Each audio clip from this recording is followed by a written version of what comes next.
నమస్కారం అండి. రండి బాబు రండి. నా పేరు కుక్కుటేశ్వరరావు. వీళ్ళిద్దరు మా అన్నయ్యలు. ఈయన వీరబాహుడు, ఈయన గణోదరుడు. వీరబాహుడు ఘనోదరుడు.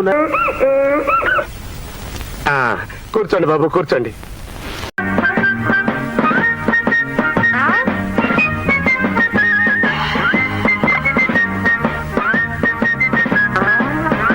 బాబు మీ ఇద్దరు ఇలా ఎందుకున్నారు? మీ తమ్ముడు మా ఊరు వచ్చింది ఏనుగని ఇక్కడ మీరు పాడుతుండండి. అక్కడ నిజంగానే మా ఊరికి ఏనుగులు వచ్చేసాయి. ఏనుగులేమిటి? ఏమైంది? 2 ఏనుగులు ఓ పీనుగు నన్ను పెళ్లి చూపులు చూడడానికి వచ్చాయి. మా నాన్న తను చచ్చిపోతానని బెదిరించి నన్ను పెళ్లి చూపుల్లో కూర్చోడానికి ఒప్పించాడు. అలాగా? మీరేమో మాస్టర్ ప్లాన్, స్టూడెంట్ ప్లాన్ అంటూ నిమ్మకి నీరెత్తినట్టు కూర్చోండి. అక్కడ మా నాన్న ఏ ఏనుగు కట్టబెట్టేస్తాడు. అయ్యో ఇక్కడికే వస్తున్నాడు.